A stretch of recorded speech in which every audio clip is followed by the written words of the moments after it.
म्हणजे ढोल यांनी दोन्ही बाजूनी वाजवायचा। आणि आता पुढची महत्त्वाची बातमी लाडकी बहीण योजनेसंदर्भातली।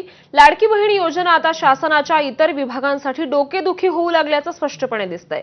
आता तर सरकारच्या संवेदनशीलतेवरच प्रश्नचिन्ह निर्माण होऊ लागले। लाडक्या बहिणींसाठी निधी जमवणाऱ्या सरकारला तर आता अनाथांचा देखील विसर पडल्याचं पाहायला मिळतंय।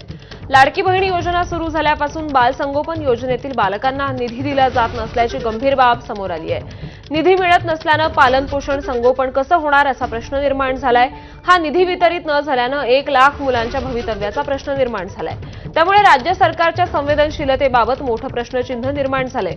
विधानसभेत गेम चेंजर ठरलेल्या महिला व बालविकास विभागाच्या अंतर्गत येणाऱ्या लाडकी बहीण योजनेसाठी सरकार काहीही करायला तयार आहे, मात्र त्याच विभागातील बालसंगोपन योजनेतल्या अनाथ मुलांना सरकार सुद्धा अनाथ करू पाहतंय का असा सवाल आता उपस्थित होऊ लागलाय। गेल्या 8 महिन्यांपासून मानधन मिळत नसल्यानं महिला कार्यकर्त्यांमध्ये देखील असंतोषाची भावना निर्माण झाली आहे आणि ठिकठिकाणी आंदोलनं केली जात आहेत। तर ही योजना नेमकी काय आहे आणि अनाथ मुलांची हेळसांड कशी होतीये पाहूया। तर महिला बाल कल्याण विभागाकडून बालसंगोपन योजनेत 18 वर्षांपर्यंत एकल पाल्याला 2250 रुपये अनुदान दिलं जातं। 2024 पासून योजना सुरू आहे। अनाथ, निराधार, बेघर, बालकामगार, कैद्यांची मुलं या योजनेची लाभार्थी आहेत। दुर्धर आजारानं ग्रस्त पालकांची मुलं, कोविड, नैसर्गिक आपत्तीत पालक गमावलेल्यांना निधी मिळतो। राज्यातील 1.10 हजार बालकांच्या संगोपन आणि शिक्षणाचा प्रश्न आता ऐरणीवर आलाय। 1 ते 1.5 वर्षांपासून योजनेला निधीच मिळालेला नाहीये।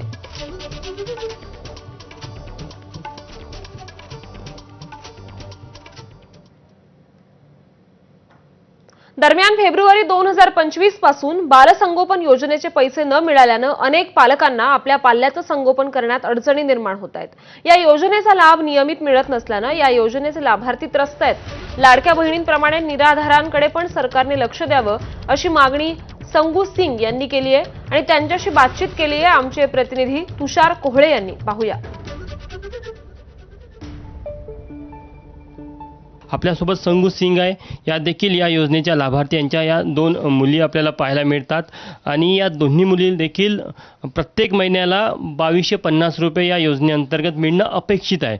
मात्र यांना शेवटला जो हप्ता मिळाला आहे तो फेब्रुवारी महिन्यामध्ये मिळालेला आहे आणि त्याआधी देखील जे हप्ते आलेले आहे ते टप्प्याटप्प्याने येत गेलेले आहे। आपण त्यांना विचारा, संगू जी, फिलहाल बाल संगोपन की जो योजना की स्थिति है, आपको इसका जो लाभ मिल रहा है किस तरह से मिल रहा है, पैसे कैसे आते हैं?